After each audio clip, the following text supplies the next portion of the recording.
पहले तो ब्रजेश जी बहुत बहुत स्वागत, जोरदार तालियों से एक बार फिर से हमारे मेहमान का स्वागत करिए। इतनी व्यस्तता है उसके बावजूद भी आप समय निकाल रहे हैं हमारे लिए, इसके आभार। कहा जा रहा है कि पर्दे के पीछे का मैनेजमेंट आपके हाथ में है, चुनाव मैनेज आप कर रहे हैं। देखिए, भारतीय जनता पार्टी नेतृत्व ने जो मुझे जिम्मेदारी सौंपी है उसको हम अनुपालित कर रहे हैं और उत्तर प्रदेश में हम कह सकते हैं माननीय प्रधानमंत्री नरेंद्र मोदी जी के मार्गदर्शन में उत्तर प्रदेश में भारतीय जनता पार्टी की, मोदी जी की लहर चल रही है और सभी दलों के जो सामाजिक कार्यकर्ता हैं, बड़े नेता हैं, सबके मन में इच्छा है कि माननीय मोदी जी का जो विकसित भारत का संकल्प है उसको पूरा करने के लिए जो यज्ञ चल रहा है लोकतंत्र के महापर्व पर, उसमें एक एक आहुति सभी लोग डालें। तो बड़ी संख्या में हम देखते हैं कि विभिन्न दलों में काम करने वाले लोग, सामाजिक कार्यकर्ता आज भारतीय जनता पार्टी में लगातार अपनी सहभागिता दे रहे हैं। आपने विभिन्न दलों की बात की, मैं आपको बताना चाहूँगा एक अंग्रेजी पत्रिका है बड़ी प्रतिष्ठित,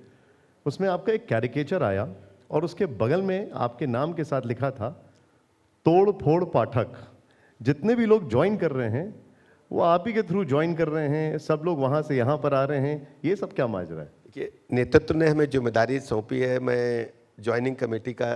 चेयरमैन हूँ और ईश्वर का आशीर्वाद है कि हम लगातार सभी के संपर्क में रहते हैं। तो उस वजह से माननीय मोदी जी का जो यज्ञ है विकसित भारत का, तो स्वतः लोग संपर्क करके उनका मानना है कि जो इस समय धर्म युद्ध चल रहा है देश के अंदर, सबका मानना है कि मोदी जी ही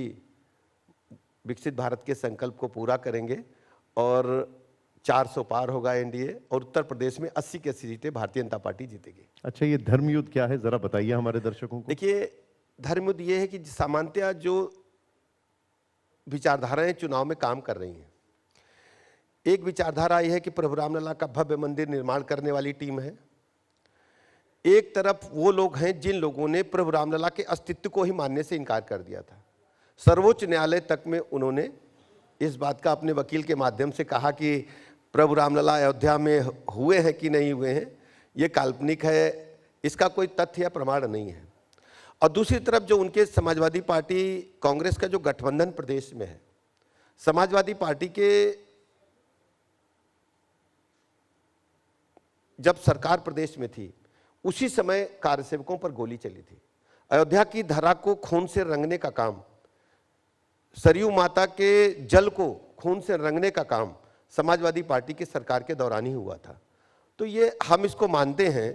कि इस समय जो स्थितियां हैं, भारत की जो सनातन संस्कृति है, एक तरफ उसको मजबूती देने वाले लोग हैं, एक तरफ हमारी सांस्कृतिक विचारधारा को आकाश की बुलंदियों को ले जाने वाली टीम है और दूसरी तरफ हमारी जो सनातन संस्कृति है उसके धूल धूसरित करने वाले लोग, उसको न मानने वाले लोग, लगातार उस पर प्रश्न लगाने वाले लोगों की एक समूह है। इस दोनों के बीच में भारत की जनता, देश की जनता, उत्तर प्रदेश जनता चुनाव कर रही है।